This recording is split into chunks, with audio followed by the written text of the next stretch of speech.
Para venir a presentarle para Sí.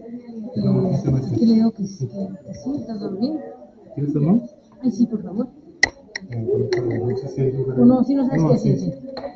Así mejor. Hola, ¿qué tal? Buenos días. Continuamos con nuestro hermoso, maravilloso y preciso siempre octavo Congreso Nacional de Sincretismo Artístico. Y a continuación vamos a escuchar a la maestra Tania González Jordán, si estoy pronunciando bien, espero que sí. Y les voy a leer su semblanza. Antes que nada, maestra, bienvenida a este congreso. Nos da mucho gusto tenerla con nosotros.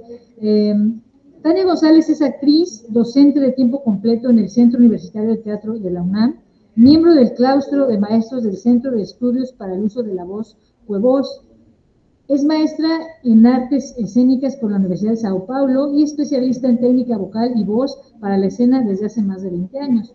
Desde el 2012 es Designated Linklater Teacher por el Centro Linklater de Nueva York y es miembro del Christine Linklater Voice Center. En el 2017 obtiene el certificado en teoría crítica por 17 Instituto de Estudios Críticos. Cuenta con 29 años de trayectoria artística. Es egresada del Centro Universitario de Teatro y becaria del FUNCA en el 2003. Ha trabajado en radio, cine y televisión y en más de 31 obras de teatro con importantes directores en México. Participó durante 3 años en el Carro de Comedias de la UNAM. Ha tomado talleres y clases magistrales con Cicely Berry, Arthur Lesac, Christine Linklater, Patsy Rodenburg, Andrea Haring, Antonio Ocampo, Luisa Huertas, José Luis Ibáñez, Yaudas Neves. Ha dado clases en las principales escuelas de actuación de México, así como ha impartido talleres y clases por toda la República Mexicana. Desde el 2009 es miembro de BASTA, Voice and Speech Trainers Association, y fue directora de la conferencia de BASTA 2023 en La Paz, Baja California Sur. Actualmente comparte su actividad profesional entre la actuación y la docencia e investigación, a partir de su disertación de maestría titulada Bitácora de viaje al mar de voces de sirenas. Apuntes hacia una poética de la pedagogía vocal para la actriz y el actor del Centro Universitario de Teatro. Desarrolla su investigación sobre el tema de la vocalidad y su poética vinculada a la pedagogía para la creación escénica. Bienvenida, maestra, la escuchamos. Gracias, buenos días. ¿Me escuchan bien? Excelente. ¿Sí me escuchan? Gracias. Bueno, antes que nada, quiero agradecer a la Universidad de Colima y al equipo del octavo Congreso Nacional de Sincretismo. Es la primera vez que yo estoy aquí. Muchas gracias por convocar y por aceptar mi ponencia. Voy a leer y estaré justo en el tiempo, entonces voy a empezar. Muchas gracias. Apuntes a partir de una lectura de Adriana Cabarero para una poética de la vocalidad en la pedagogía vocal para la escena. Y comienzo con una cita. La cuestión es mover la atención del campo de lo semántico, del campo del significado, al campo de la particularidad de los hablantes. ¿Quién habla? Dice Adriana Cabarero. 1. Armemos un rompecabezas sonoro con las siguientes piezas acústicas.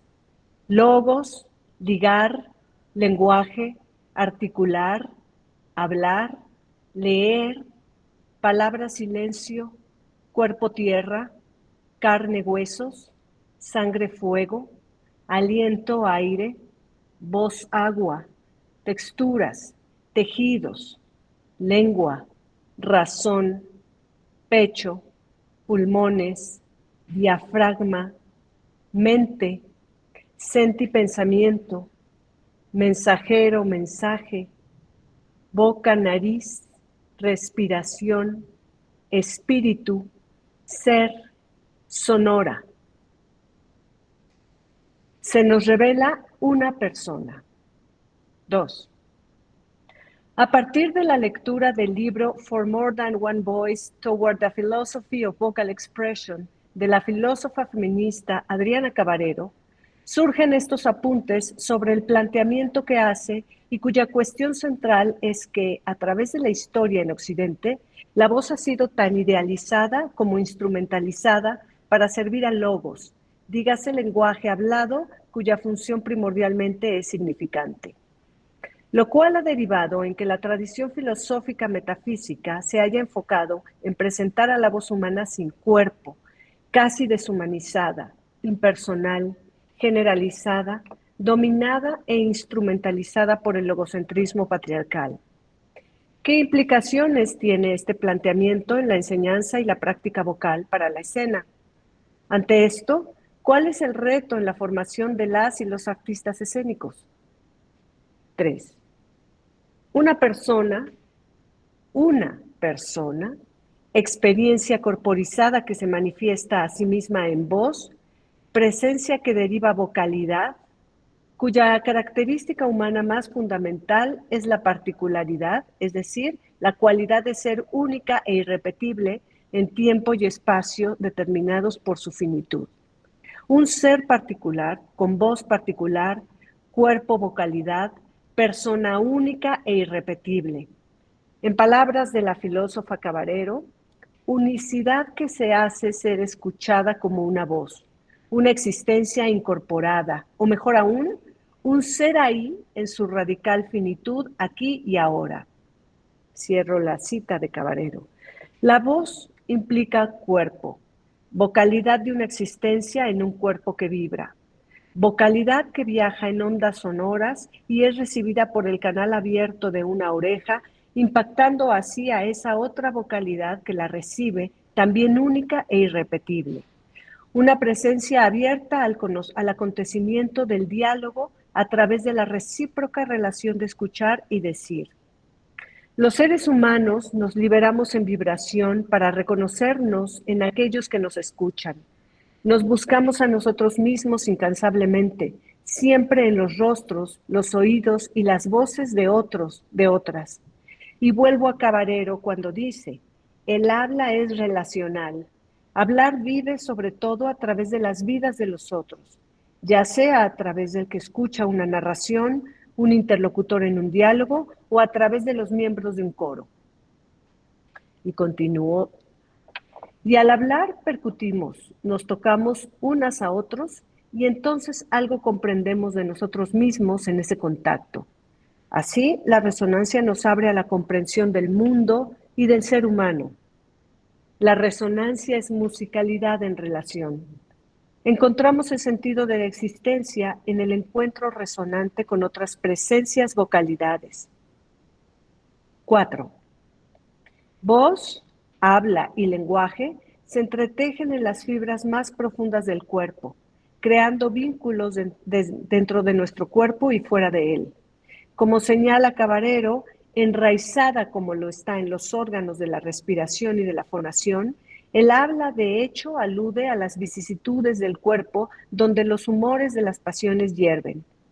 Profundizando esta idea, podemos señalar que hablar es decirse, darse más allá del contenido y el significado de las palabras. Vocalidad que comunica las fibras más profundas y auténticas de quien habla para el otro que escucha. Y hablar es a su vez una evocación y una invocación. En consecuencia, el acto de hablar como acontecimiento relacional nos enlaza a otros, nos une, haciendo tejido de presencias. El lenguaje en su cualidad vinculante tiene la consistencia de lo fluido, nos atraviesa, nos interpela y con él interpelamos a otros. Es aquello de lo que nos valemos para interpretar el mundo, para leerlo, para destruirlo y construirlo. El lenguaje se construye en nosotros y nosotros nos construimos en el lenguaje y es así como adquiere agencia gracias al cuerpo. El lenguaje es la acción de la experiencia en el mundo, logos híbrido compuesto de pensar y hablar, estrategia para dar sentido a la existencia. Paradójicamente, el origen del lenguaje es incierto e irrepetible, pero Cabarero nos recuerda que en todo caso, ese origen fue corpóreo, cuando afirma que no es el mutismo o el silencio del pensamiento lo que precede al lenguaje.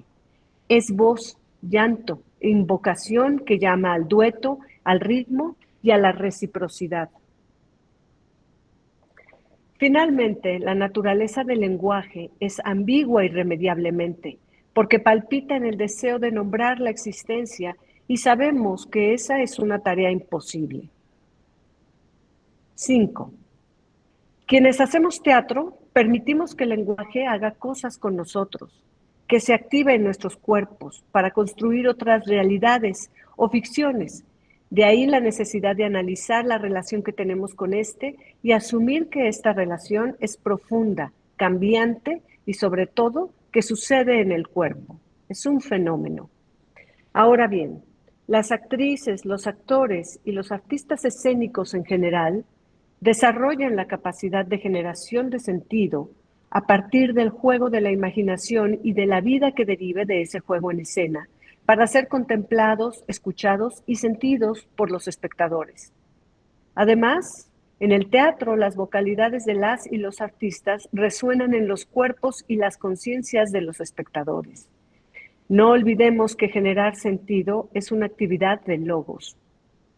Esta habilidad para habitar ficciones y mundos posibles en los límites de la teatralidad, esta habilidad de ser performer, se transforma en el poder de habitar el estado de la creación, lugar liminal en el que florece la vibrante humanidad, y se manifiesta a través de la liberación de la expresión humana.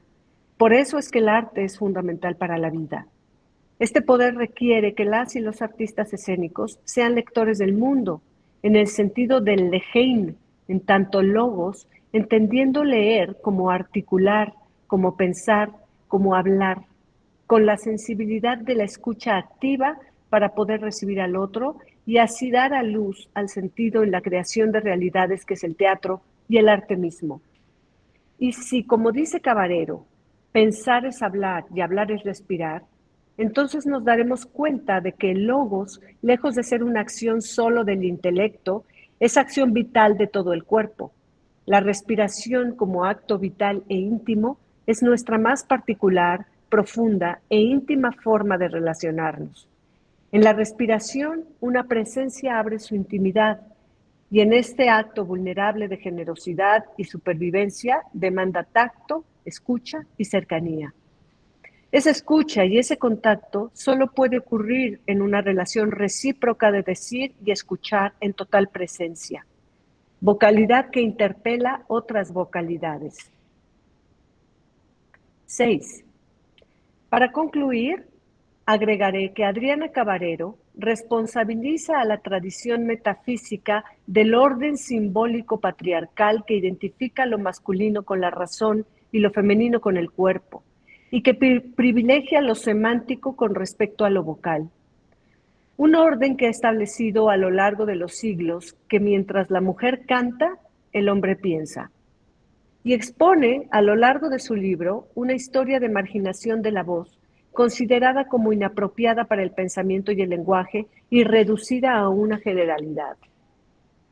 En este contexto, Cabarero propone una ontología vocal de la particularidad o de la unicidad que haga preguntas sobre la voz particularizada. Propuesta que resulta más que pertinente ante una tradición filosófica empeñada en disociarnos y aislarnos, y que nos convoca a contrarrestar los efectos de lo que ella denomina la devocalización del logos y la descorporización de la voz, a la que ésta ha estado sometida por siglos. Los estudios de la vocalidad abren ventanas de posibilidad para devolver el cuerpo a la voz y recuperar la búsqueda de sentido como acción en los territorios del cuerpo, mente, presencia, vocalidad. El teatro de hoy demanda actrices y actores conscientes de que el arte de su oficio está en el acto vulnerable de dialogar con el mundo. Y ese diálogo sucede en el cuerpo, en presencia, aquí y ahora, en el cuerpo que vibra y resuena con todos los cuerpos del mundo. Hasta aquí mi participación. Muchas gracias.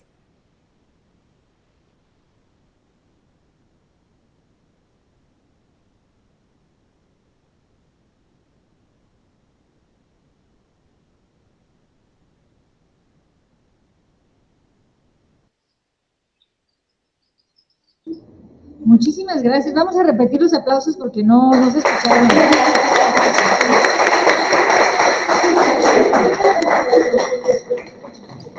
Gracias, muchas gracias. Bueno, pues mire, estamos en una situación, a usted ya se dio cuenta también porque estaba en internet viendo que quién sabe qué pasaba por acá. Nos fallaron aires acondicionados, bocinas, computadoras, la gente no falló.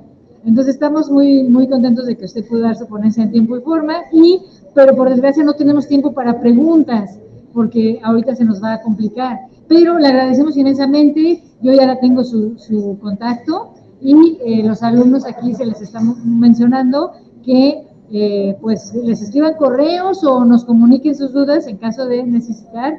Me da muchísimo gusto que nos haya acompañado y le hago entrega de manera lectura y posteriormente virtual de su constancia, que a continuación le voy a leer.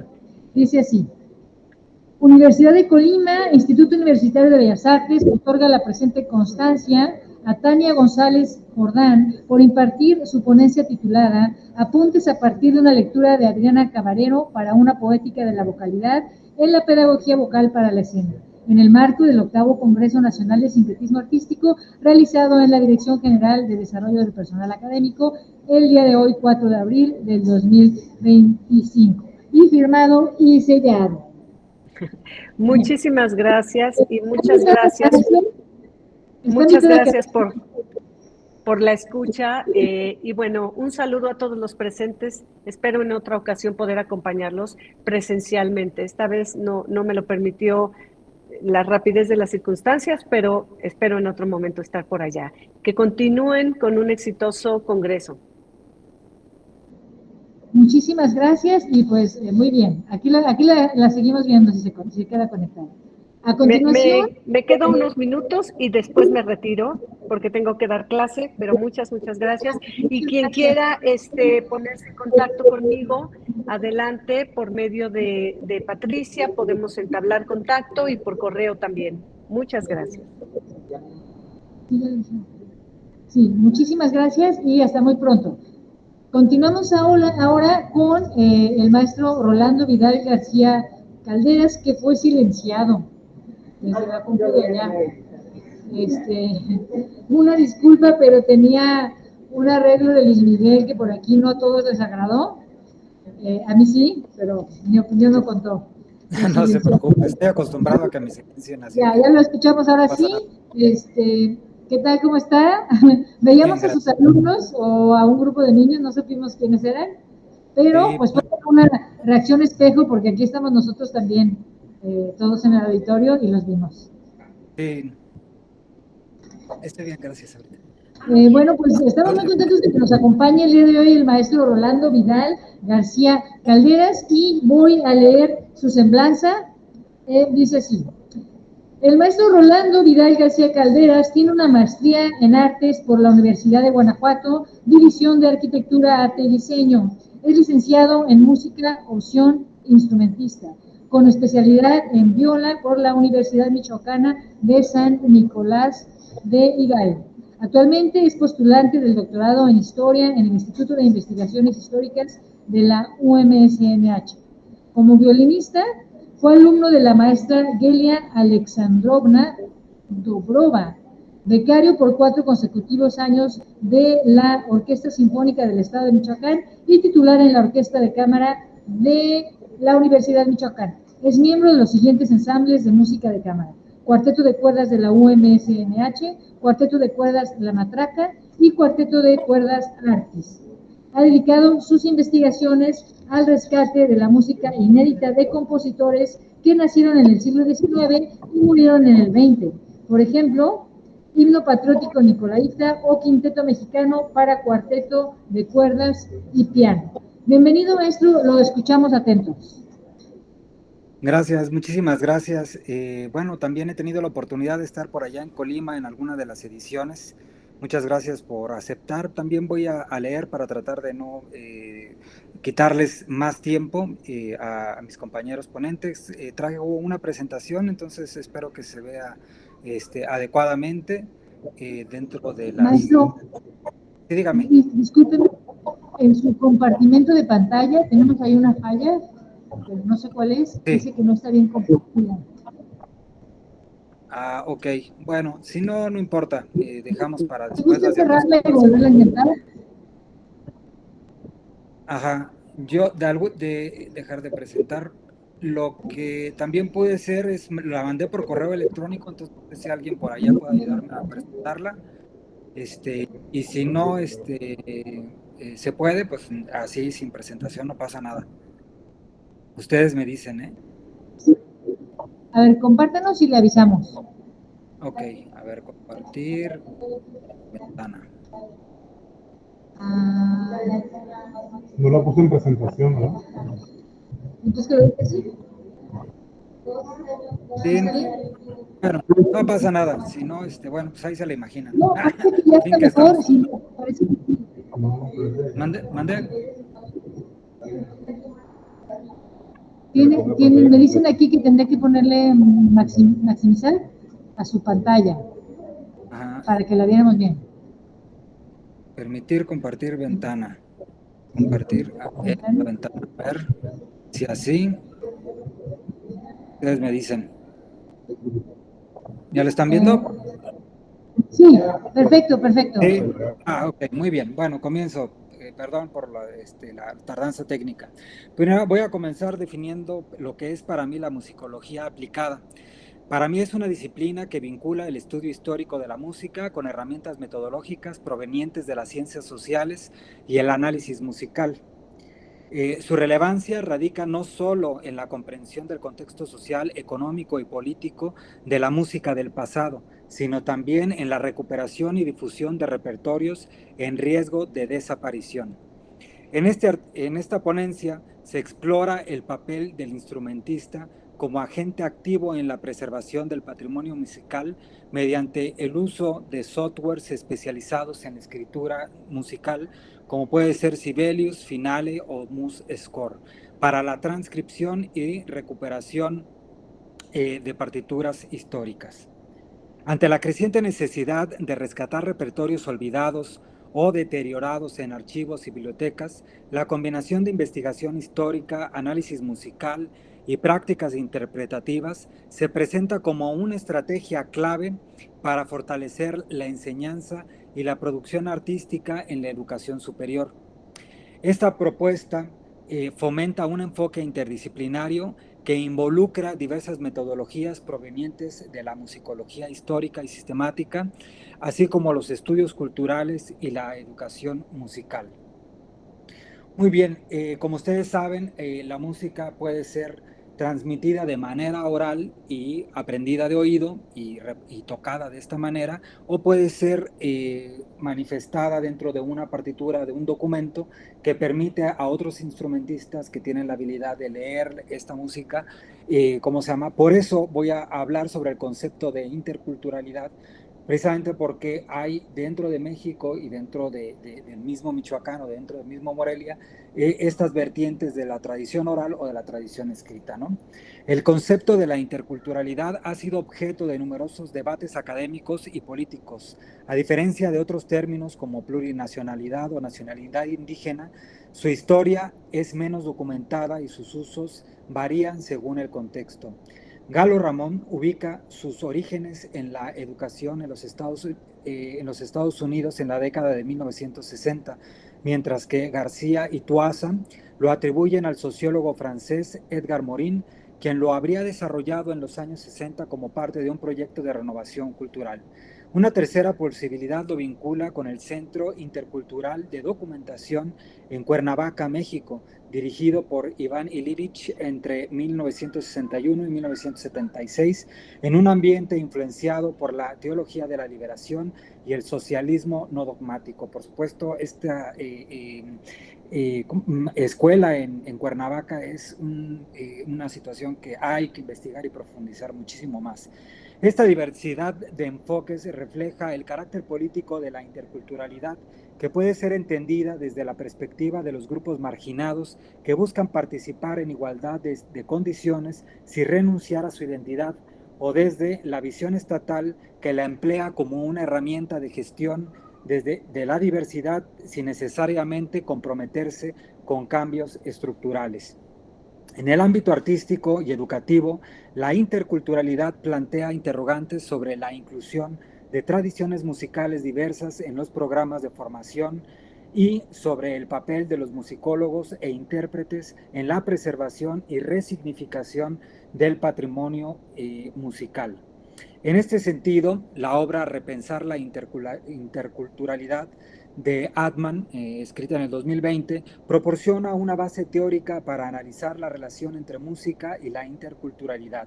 Este trabajo colectivo destaca la necesidad de problematizar lo intercultural desde perspectivas como el análisis del discurso, la historia de la educación, la filosofía intercultural y la semiótica. Desde la perspectiva de Gómez Rendón, el pensamiento intercultural en las artes debe trascender el proyecto intercultural para convertirse en un proyecto intervital, desmontando los mecanismos de representación hegemónicos e incorporando nuevas modalidades no representativas del lenguaje, como es el caso de la música o de lo sonoro.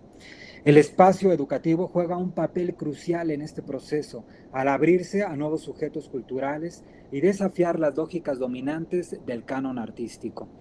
Este enfoque es particularmente relevante en la musicología aplicada, donde la interpretación y recuperación de repertorios históricos puede contribuir a la construcción de territorios interculturales y a una ecología de prácticas sonoras. Asimismo, Gómez Rendón plantea que la producción historiográfica reciente ha evidenciado el papel fundamental del arte en la construcción de proyectos nacionales promovidos por grupos hegemónicos. Esto ha derivado en la patrimonialización de ciertas prácticas artísticas, lo que en algunos casos ha sido criticado por fomentar procesos de mercantilización y espectacularización de expresiones culturales antes marginadas.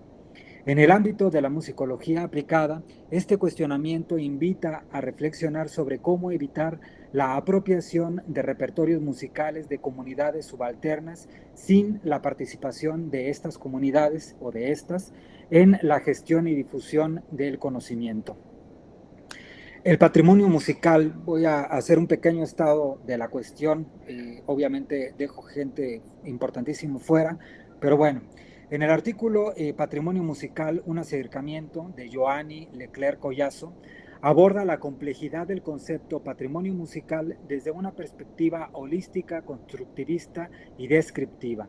Subraya que se trata de un concepto en evolución, cuyo entendimiento exige la articulación interdisciplinaria de campos como la musicología, la filosofía, la filología, la historia, el periodismo, la comunicación y específicamente la praxis musical, que es lo que nos da la referencia sonora de aquello de lo que se habla en estos estudios. Esta concepción considera tanto los aspectos tangibles como intangibles de la música y plantea la pertinencia de incluir también los espacios sociales y simbólicos donde la música se vive y se reproduce como parte del patrimonio musical. El autor reflexiona que la música, en tanto manifestación intangible, al ser tratada con criterios patrimoniales, incorpora de manera inevitable manifestaciones materiales asociadas. Surge así el interrogante de si los espacios relacionados con la música deben entenderse también como parte del patrimonio musical, siguiendo una definición de la UNESCO en 2003 sobre el patrimonio inmaterial. Leclerc plantea que dichos espacios deberían ser considerados dentro de la noción de patrimonio musical. Desde el contexto cubano, donde este autor nos está hablando, lleva a cabo su estudio, surgieron iniciativas como un diplomado en patrimonio musical hispano, que posteriormente derivó en la maestría en gestión del patrimonio histórico documental. Estas propuestas académicas motivaron investigaciones sobre los distintos soportes documentales relativos a las partituras y el contexto de su composición e interpretación, abordadas desde las disciplinas citadas por el autor, dentro de las cuales destaco la práctica o ejecución del músico instrumentista y la investigación musicológica. Leclerc, 2019. La unión de los conceptos música y patrimonio hace compleja su definición. Por un lado, patrimonio está asociada a la herencia y conservación, Por el otro, la música es un arte que transcurre en el tiempo y en el espacio, dejando huellas en la memoria colectiva de quienes la escuchan sin que pueda medirse con exactitud su impacto. La labor de la musicología se centra en recuperar y analizar los elementos y soportes que conservan información sobre la música y su ejecución para comprender su alcance e impacto y eventualmente volver a reproducirla. Leclerc señala que definir el patrimonio musical exige considerar aspectos cognitivos y afectivos que confluyen en el imaginario social. Esta visión plantea un constructo conformado por diversos significantes que, en términos lacanianos, se abren a multitud de significados. Esto lo dice él, lo cité, una disculpa por no haberlo dicho. En otras palabras, el patrimonio musical es un sistema complejo de símbolos y significados en constante evolución. La musicóloga española María Gambero, en 2005, advierte que el concepto de patrimonio musical no se encuentra bien definido en diccionarios de referencia, incluidas las obras de la Real Academia Española o del mundo anglosajón. Sin embargo, propone considerarlo parte del patrimonio cultural o histórico-cultural en general. Gambero lo concibe como, y la cito, el conjunto de bienes y manifestaciones musicales materiales e inmateriales producido por la sociedad hispana a través de su historia que constituye a identificar, o más bien que contribuye a identificar y diferenciar su cultura y debe ser protegido, conservado y difundido. Autores como Londoño y Medina señalan que la definición de Gambero parece centrarse más en objetos tangibles sin precisar quién tiene el poder de decir qué música conservar o cuál desechar. Aún así, su propuesta brinda un marco de referencia para comprender la amplitud del patrimonio musical. Para profundizar en esta complejidad, Medina recuerda que la historia de la música no se hace únicamente con partituras, sino también con la vivencia de la música en el ámbito local. La tradición y prácticas culturales que le dan forma, este agrupamiento coincide con la postura de la musicóloga y la etnomusicología que analizan la música como un fenómeno social, cultural e incluso político, y no solamente estético. Ayats propone el concepto de rasgos de acción musical para referirse a los registros sonoros, los instrumentos musicales y los grafismos relacionados con la actividad musical. Anteriormente, también Torres, en el 2000, distingue entre documentos musicales y perimusicales, remarcando la importancia de aquellos soportes que aluden conceptualmente a actividades vinculadas con la música. Por su parte, Escudero sugiere diferenciar la obra artística como patrimonio inmaterial y los documentos que la registran o gestionan. Este debate pone de relieve la dificultad de establecer límites rígidos en torno a lo que constituye el patrimonio musical. Londoño y Medina agregan que forman parte del patrimonio de una comunidad tanto los sistemas sonoros y formales utilizados como los espacios simbólicos donde la música circula. En este sentido, la dicotomía entre lo tangible y lo intangible no siempre resulta práctica, ya que las actividades, es decir, las interpretaciones, enseñanzas y rituales relacionados con el acto musical, suelen estar íntimamente ligadas a objetos, es decir, partituras, instrumentos, grabaciones, etc.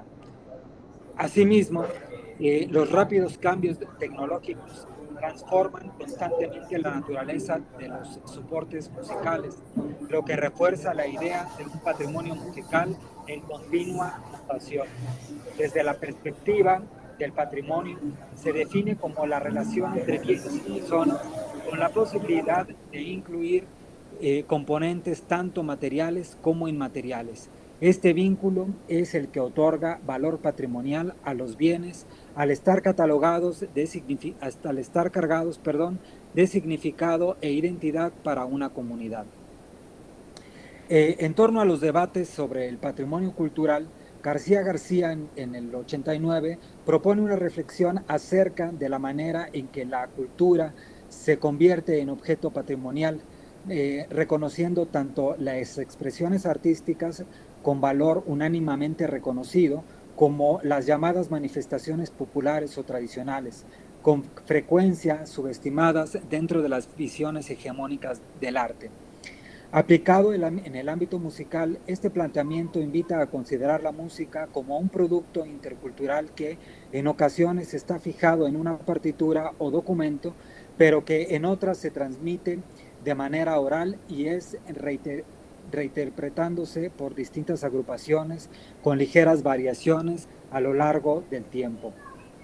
Al analizar estas ideas en relación con la música antigua mexicana o michoacana, particularmente la que no cuenta con un registro sonoro perteneciente a los siglos XVI al XIX, podemos observar cómo los procesos de rescate y puesta en valor de partituras constituye un esfuerzo por preservar una cultura que se ha vuelto en parte invisible para la sociedad contemporánea.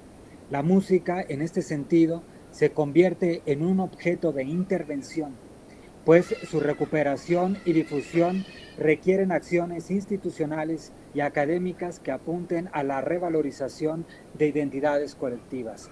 Además, el autor advierte que el patrimonio cultural conlleva una dimensión política y económica, en medida en que las instituciones pueden instrumentalizar la cultura para fines concretos. Esto se manifiesta, por ejemplo, cuando la música rescatada se convierte en un producto de consumo cultural susceptible a ser mercantilizado o promocionado de manera turística. En paralelo, la identidad colectiva asociada a la cultura musical puede verse desdibujada si no existe una participación real de las comunidades que han mantenido vivas sus tradiciones. García García también subraya que la cultura es dinámica y está en constante transformación debido a los intercambios sociales y procesos de aculturación. En consecuencia, la música que se hereda como parte de un patrimonio no es una pieza estática, sino un acervo de recursos sonoros y cognitivos que cada generación reinterpreta de acuerdo con las necesidades y el contexto sociocultural que le rodea. Así, la música antigua, al ser llevada al presente, se resignifica y adquiere un nuevo sentido, tanto para quienes la estudian como para quienes la escuchan. En suma, la conceptualización de la cultura como patrimonio, según García García, invita a problematizar la supuesta homogeneidad o fijeza de las expresiones culturales y en su lugar reconocer la multiplicidad de agentes, prácticas y significados que confluyen en la formación y resignificación del patrimonio. Para la musicología aplicada, esto implica valorar la música no solo como un objeto estético, sino como una construcción social que involucra la memoria histórica, la identidad colectiva y las dinámicas de poder que determinan su difusión y consumo. Bueno, como conclusiones, el análisis de la musicología aplicada desde un enfoque intercultural y patrimonial permite reconocer la importancia de integrar múltiples tradiciones musicales en la educación, investigación y difusión del patrimonio sonoro. La interculturalidad, lejos de ser un concepto neutro, opera en contextos políticos e históricos específicos que influyen en la producción y circulación del conocimiento musical. Desde este punto de vista, la recuperación del repertorio histórico no debe limitarse a un ejercicio de reconstrucción técnica, sino que debe considerar las dinámicas de poder y representación que han marcado la historia de la música. Asimismo, y para cerrar la reflexión que analicé de este texto de García García acerca de la cultura como patrimonio, subraya la necesidad de analizar las prácticas musicales como parte de un proceso dinámico y colectivo en el que intervienen tanto la tradición oral como los documentos escritos. Para la musicología aplicada, ello implica observar cómo la música antigua o en riesgo de desaparición se reconstruye, se contextualiza y se proyecta en el presente, a la vez que se evita su instrumentalización o mercantilización en detrimento de las comunidades que le dan vida. En este sentido, es fundamental desarrollar estrategias de investigación y enseñanza que promuevan una relación horizontal entre las distintas tradiciones musicales, evitando la apropiación cultural y fomentando la participación activa de las comunidades en la gestión de su patrimonio musical. La musicología aplicada en diálogo con los estudios interculturales y patrimoniales puede aportar herramientas críticas para pensar la relación entre la práctica interpretativa, la investigación y la identidad cultural en un mundo cada vez más globalizado. Gracias.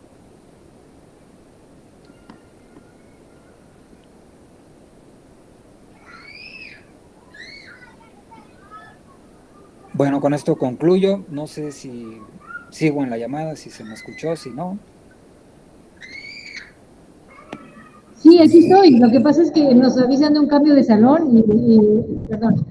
Bueno, pues muchísimas gracias, maestro Rolando. Muy interesante su ponencia. Como les decía anteriormente, estamos un poquito apretaditos de tiempo por las cuestiones técnicas que nos hicieron invertir tiempo en cosas que no pensamos que lo íbamos a invertir. Y leo su constancia y pues quedamos en comunicación para que los alumnos se comuniquen a través de mí con usted en caso de requerir algún tipo de asesoría o pregunta. Le leo su constancia. Sí. Universidad de Colima, Instituto Universitario de Bellas Artes, otorga la presente constancia a Rolando Vidal García Calderas por impartir su ponencia titulada Musicología aplicada, investigación, interpretación y recuperación del patrimonio musical en el marco del 8º Congreso Nacional de Sincretismo Artístico, realizado en la Dirección General de Desarrollo del Personal Académico el día 4 de abril del 2025. Muchas gracias. Aplausos.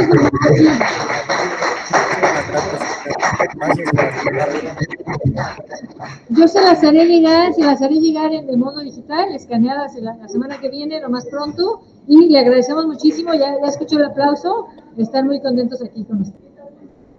Vamos a darnos 15 minutos para cambiar de salón, y los alumnos tienen un break de 15 minutos que en el horario ya se nos atrasó un poquito, pero en 15 minutos a las 12 en punto estamos de vuelta, 12:05 para iniciar la siguiente mesa. Muchas gracias por la paciencia. Nos volvemos a conectar, ¿verdad? Nos volvemos a conectar.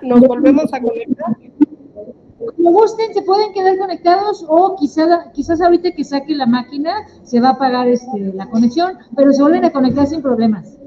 Listo. Por favor. Gracias. Hasta luego, gracias.